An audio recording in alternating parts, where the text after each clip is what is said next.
En 2019, l'Église anglicane publia un document dans lequel on lisait « Conscient de la participation des chrétiens pendant des siècles à la diffusion de stéréotypes, aux persécutions et aux violences à l'encontre des Juifs, et conscient que cela a contribué à l'Holocauste, aujourd'hui, les chrétiens doivent être sensibles aux peurs des Juifs. » Le document aura une première conséquence.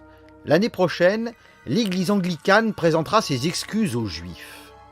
En cause, une réunion d'évêques, un synode, tenu à Oxford en 1222. Les décrets adoptés à cette occasion interdisaient aux Juifs de bâtir des synagogues là où ils n'étaient pas déjà installés, prohibaient toute relation sexuelle et bien d'autres relations sociales entre Juifs et non-Juifs, imposaient aux Juifs le port d'un insigne distinctif, l'ancêtre de l'étoile jaune. Enfin, les Juifs seraient interdits de séjour en Angleterre tant qu'ils ne pourraient pas se suffire à eux-mêmes. Ce synode fut en grande partie responsable de l'expulsion des Juifs du pays en 1290. D'où les excuses qui seront présentées l'année prochaine par l'Église anglicane. On répondra que 800 ans après, alors que la situation a radicalement changé, la démarche est dénuée de sens. Détrompez-vous, les conséquences de l'antijudaïsme sont éternelles.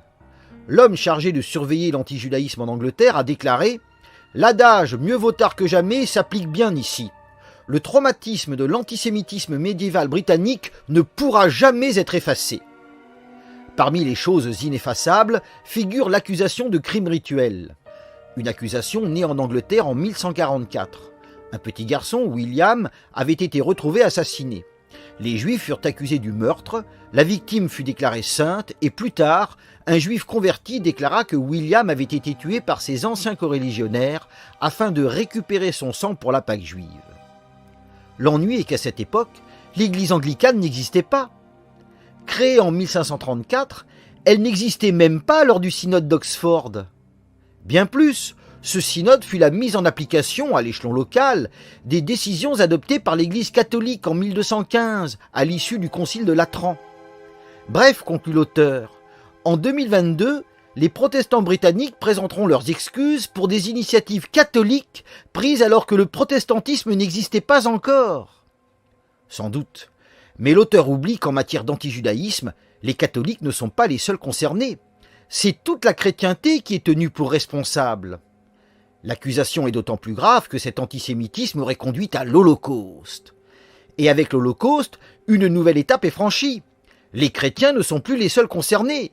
C'est toute l'humanité qui est coupable. En 2005, lors des commémorations du 60e anniversaire de la libération d'Auschwitz, le président israélien Moshe Katsav lança « L'opposition et l'hésitation des Alliés à bombarder les camps de la mort et à détruire les voies ferrées qui servaient à y transporter les Juifs a augmenté le nombre de victimes dans notre peuple. Et cela aussi reste une marque sur le front de l'humanité. » C'est donc toute l'humanité qui porte le poids de la responsabilité. Dès lors, chacun doit se repentir et chacun doit communier dans la mémoire de la Shoah.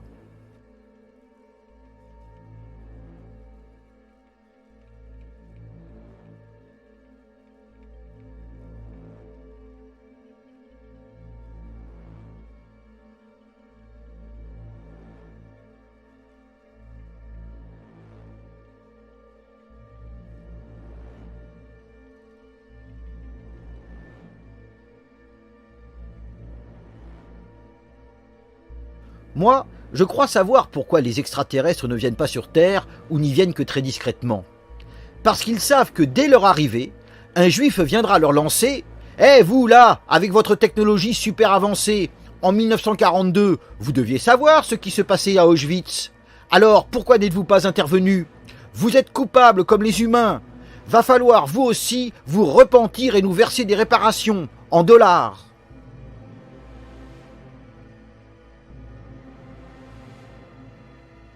On comprend pourquoi quand les extraterrestres viennent, c'est à la sauvette pour repartir aussitôt. Car quand, 800 ans après, on demande encore des repentances, c'est qu'on est capable de tout.